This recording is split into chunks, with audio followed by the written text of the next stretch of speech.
Hey, folks, and welcome to another edition of the Processing Blue podcast. I'm Mike Kaye with another Panthers beat reporter, Alex Zietlow.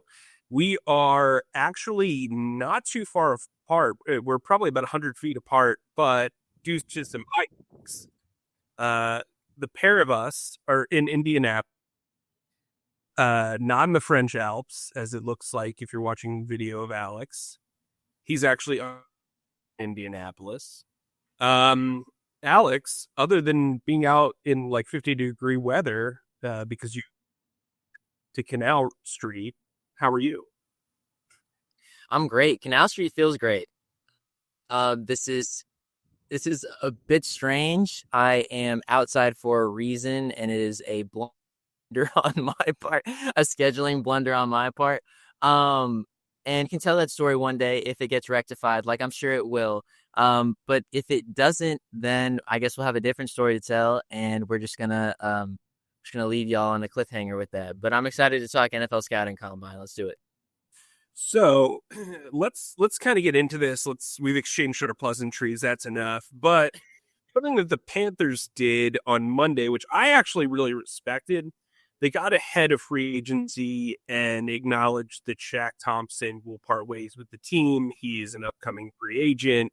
They sent out their pleasantries via social media, made him feel, I guess, special socially. Um, I think anytime there's a team ace like Shaq Thompson, who was a former first round pick who'd been around for 10 years, you do kind of have to go that extra mile. And it seemed like the Panthers did that. That said, I think it was absolutely the right call to move on from Shaq. He's played 6 games in the last 2 years, battled a couple of leg injuries. It's just, I mean, at some point you have to say, like, hey, this is a performance, especially at linebacker.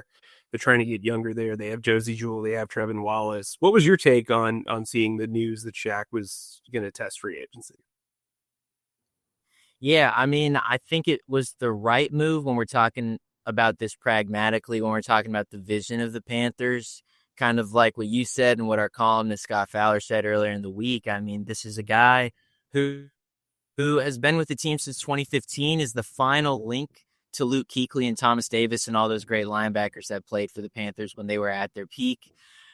But it's really difficult to justify him coming back when the defense was so bad last year, when he's coming off of 2 seasons with season-ending injuries, like really early on in the year. And when you kind of have this opportunity for transformation on this defensive side of the ball, I mean, what do we always say? What do coaches always say? Like, uh, being like hitting rock bottom oftentimes clears the way for transformation. And that's kind of what the Panthers had the opportunity to do. And so I understand why moving on from Shaq Thompson makes sense. However, we are going to miss a smiley face in the locker room. We are going to miss someone who is willing to speak as a leader. And that was always really refreshing for us. He was always really honest with us. Um, it also paves the way for an interesting possibility in free agency and in the draft. Do the Panthers go ahead and take an inside linebacker at that number 8 spot if they're really interested in a guy like Jalen Walker or someone else like this? So, um, bottom line, I think it makes sense, and I think it's a bummer for all the reporters out there. But also, it could pave the way for some cool roster possibilities as well. Yeah, I think, what I think the Panthers have done well is not bring in emotion or try to curb blame with a lot of their early decisions, right? Like Dane Jackson was a guy that Dan Morgan had a relationship with, and they cut him outright. I mean, he's a guy that, as of now is an immediate cut. And you look at Jack Thompson, he's got this legacy with the team. They're not making emotional decisions. I think bringing back Andy Dalton has drawn a little bit of ire, which I don't really understand. His job is more of a steward base. He's more of a behind the scenes asset. Ideally, he doesn't play a lick this year. JJ Jansen hasn't had a bad snap in 10 years, if that. And I think that adds logic to bringing those guys back in a vacuum. And so, Yeah, I mean, I think that that was really interesting. But what was also interesting is Dan Morgan spoke to us for, I believe it was like 23 minutes on the podium, off the podium, shared some details on kind of the future of a few different players. And I think um, from the standpoint of going into this whole situation, there's a sense that, you know, um, they want some guys to get back. Some might have to test free agency to get back there. What was like the biggest thing you took away from Dan speaking today?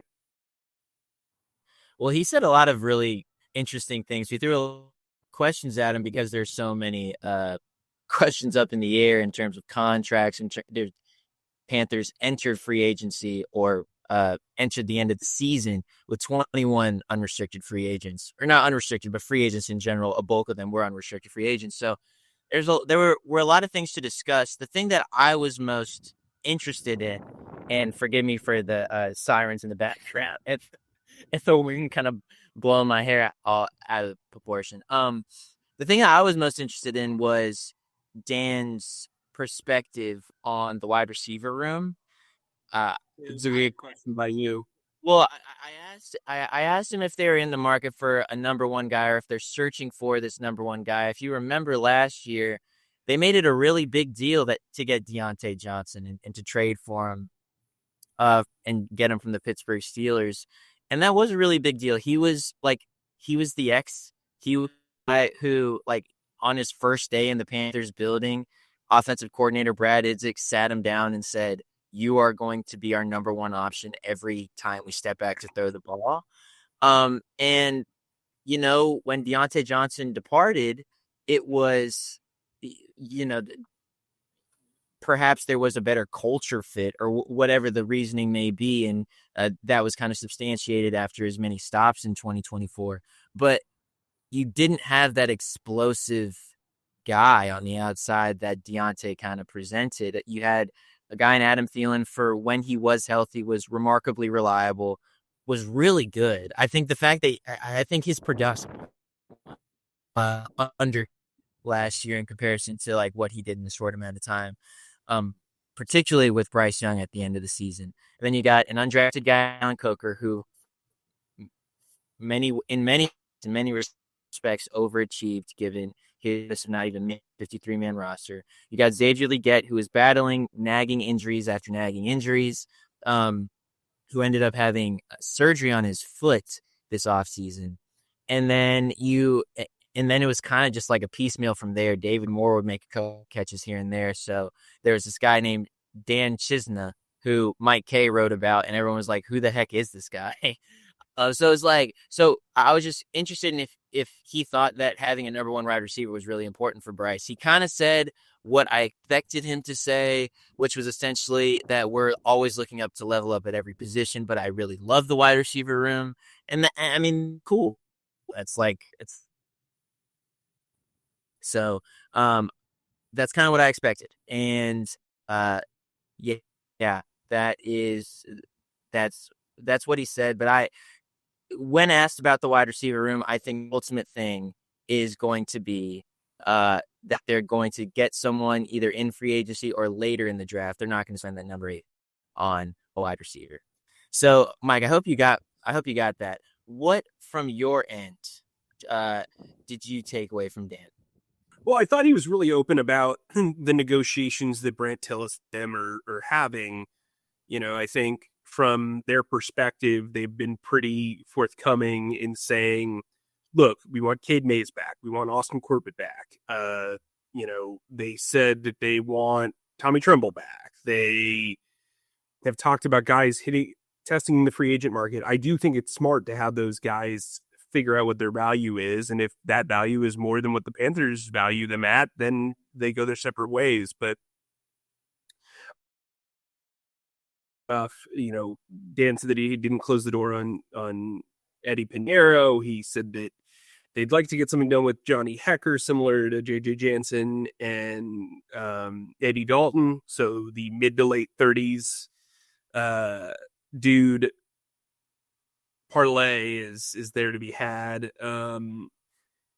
Look, I think they've got a lot of decisions to make. I do think that they need to improve a lot of places, but I also think they feel like they've created some sort of base here, and they feel confident in what they've put together over the last 13 or 14 months as a group. And so I think Dan's really honest. I don't think he kind of beats around the bush. I mean, he was asked about Jalen Walker and where he saw him fit. And I understand he's not going to give out his draft strategy. I thought that was kind of interesting. I thought what he said about Ike Kwanu's fifth year option, he just immediately was like, well, maybe we sign him to an extension. So I think that's smart if you don't want to have the leverage of the fifth year option messing up your negotiating skills. There's thought process to what they're doing. They're looking at every different angle of the timeline. And I think from that perspective, it feels like an improvement over the previous regime. Then we talked to Dave, and I thought Dave didn't offer up news, right? But he did give us a little bit more than I expected. I think from his perspective, he seemed very comfortable here. Last year, it kind of seemed like he was trying to figure out what was going on. I really like what he had to say about the tight end position. He clearly knows that he wants Tommy Tremble back, but he also wants a guy who can lift up the ceiling of both the blocking and the passing at the position. And I think that's really impressive. I asked him about wide receiver as well, asked him about, does he prefer having like a true number one wide receiver or a bunch of guys that raise the floor and can play different roles? And he went on a tangent about special teams and all this other stuff and his history. I thought he was very forthcoming about that stuff. And look, I asked him about the coaching staff, and he went into great detail about Ronaldo Hill and AC Carter, two new additions to this coaching staff. What stood out to you, Alex? So first, I think everything that you just said stood out to me as well as it, because you're right. He didn't offer news, but he's honest and excited. He walked up to the podium and was like, "What's up, everyone?" He was somehow more excited than his first combine interview, press conference, whatever it's called, last year, which is pretty cool. The thing that I was most interested in, and ultimately I think something that he was really compelling on, was how his relationship with Bryce Young has evolved from one year into the next. Because if you think about it, at this time last year, the two of them hadn't truly met. Dave hadn't truly presented to Bryce what his vision is for the offense, or what his vision was for the offense. He could only use big words, and he can only truly base what he saw on Bryce's college tape, because everything from that rookie year, there wasn't really a whole lot of awesome things to pull from. So I want to read this quick quote real quick. I asked him about how the relationship has evolved and how it could potentially pave the way for an even better year two between the two of them. And Canales said this. He said, "I'm really excited. I think there was just a mutual respect about going through something really challenging and coming out on the other end together and growing something together. Again, like we talked about even a year ago, this offense will look like Bryce Young. However, we got to do that. We're going to find what that is." And where there's smoke, there's fire, Alex, as you can tell by the background. Sorry. I'm so sorry. I'm so sorry about these conditions. To all the lovely Processing Blue listeners, y'all are troopers for this. But I'm just saying, I think that last year he was saying that stuff, and he might have believed it. But this year, he's saying that stuff, and I think we are believing it. And maybe not the most cynical of us in the press room. But what are you trying to say? Who are you trying to talk about? Who's trying to talk about anyone, bro? I'm not trying to talk about anyone. Certainly not with the initials MEK. Certainly not. But I'm just saying, people can believe that now because they're no longer dealing in theory. They're no longer dealing in the theoretical. Like that Oppenheimer movie, there's this the seminal line is you can only go so far on theory alone. Well, now Dave Canales and Bryce Young have legitimate tangible proof that this system can work, even if it was just in like tiny spurts last year. And that's what where their belief for 2025 is rooted in. So, with that said, we are in Indianapolis. The Panthers want to make stuff work with a lot of players. I mentioned Jalen Walker earlier. We've talked about some other guys. What position are you most excited to kind of interview, but also maybe perform in drills later this week? Yeah, it's a good question. We kind of joked about this. The very last question of our off podium talk with Dave was me saying, "Hey, Dave, this is a pretty deep draft class among front seven guys, defensive front. There's this guy, James Pierce, out of Tennessee. He's also from Charlotte. Like, what do you see in him?" And it was kind of like we have these relationships with these people that we interview all the time where sometimes like I'm essentially signaling that I'm writing a story about James Pierce. And Dave, what do you know about him? What sort of analysis can you bring to this piece for me? And he like enlivened up and he like said all these positive things about James and that was great. However, and I know that I really should be focusing most on the defensive line and the linebackers and the defensive ends this combine, but I can't help but like really be interested in this receiving core. I get it. I think the prudent pick for the Panthers, as I've been saying all offseason, is to stay away from the offensive side of the ball, build on defense. That I've always said that, and I will say it again.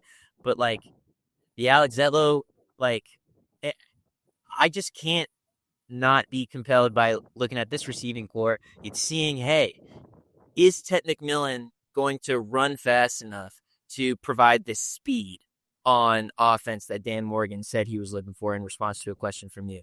Is, let's say, Elik Eomanor going to be like put together such a great combine that he's going to elicit attention from the Panthers? Are they going to, be enamored by a guy like Jack Beach from TCU who,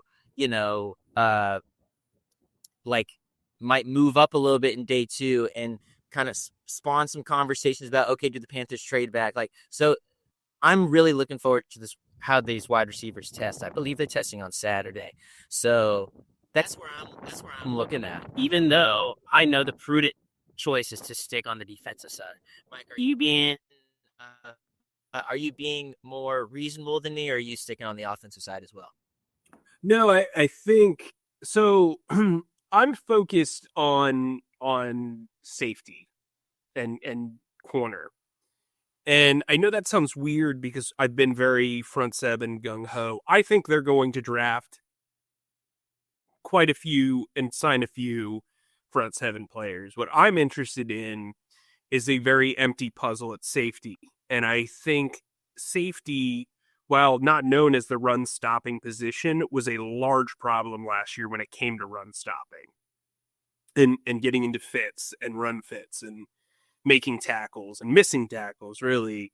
So like a guy like Malachi Starks is somebody who kind of interests me. Like I'm interested to see how these guys test.